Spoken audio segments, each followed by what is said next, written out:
চাই নতুন বাংলাদেশ। এই আপনারা যারা সমস্যা করতেছেন প্লিজ আপনারা ধারণ করুন, আমাদেরকে ধারণ করুন। বাংলাদেশের নতুন বাংলাদেশ গঠিত হবে। আবু সাইদ মুক্ত। এই আপনারা যারা সমস্যা করতেছেন প্লিজ আপনারা ধারণ করুন, আমাদেরকে ধারণ করুন। সকলে দিল্লি না ঢাকা,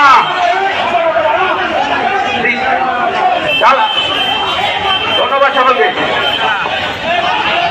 আবু সাইদ মুক্ত, ইনকিলাব ইনকিলাব।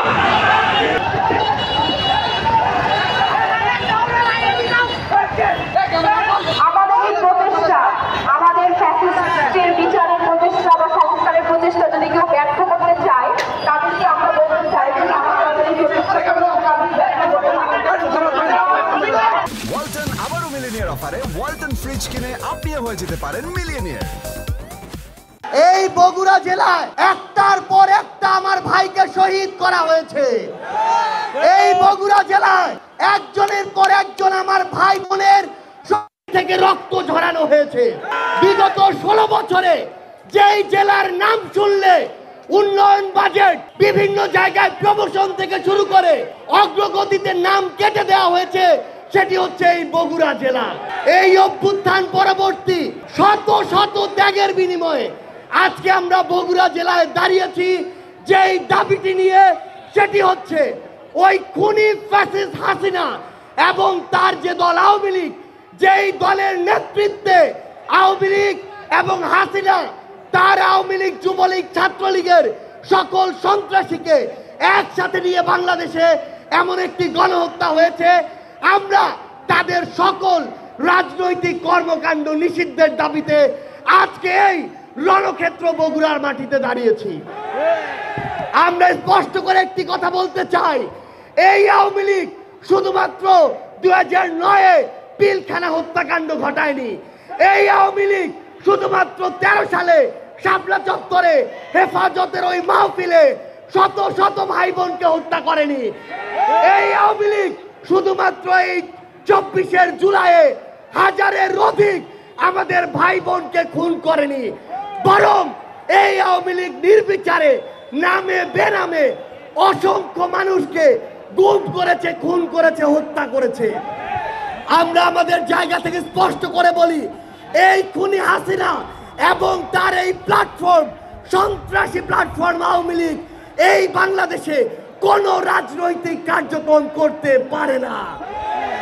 এই আওয়ামী লীগ শুধুমাত্র রক্তের উপরে দাঁড়িয়েছিল, ব্যাপারটি এমন নয়। এই আওয়ামী লীগ পুরো বাংলাদেশে জেলার নাম ধরে, ব্যক্তির নাম ধরে, দলের নাম ধরে বৈষম্য করেছে। আপনারা যদি দেখেন, আপনার এই বগুড়া জেলা, যেই জেলায় একটি আন্তর্জাতিক ম্যাচ খেলার স্টেডিয়াম ছিল, সেই জেলা সেই স্টেডিয়ামকে বন্ধ করে দেওয়া হয়েছে।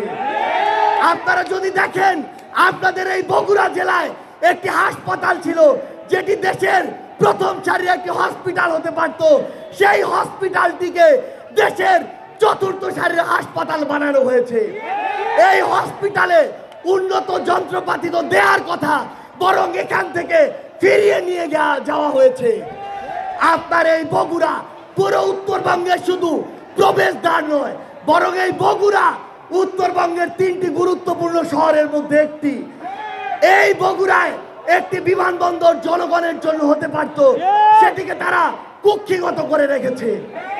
আমরা জাতীয় নাগরিক পার্টি এনসিপির পক্ষ থেকে আপনাদের মাধ্যমে অন্তর্বর্তীকালীন সরকারকে এবং আগামীর বাংলাদেশের সরকারকে বগুড়াবাসীর পক্ষ থেকে স্পষ্ট করে বলতে চাই, আমাদের এই বগুড়ায় বিমানবন্দর লাগবে, আমাদের এই বগুড়ায় মেডিকেল বিশ্ববিদ্যালয় লাগবে, আমাদের এই বগুড়ার স্টেডিয়ামে আবার আন্তর্জাতিক খেলা হতে হবে, আমাদের এই বগুড়া দিয়ে ঢাকা থেকে সরাসরি রেল স্টেশন হতে হবে। এখানে বগুড়ার মানুষ সান্তাহার হয়ে 100 কিলোমিটার ঘুরে আসতে চায় না।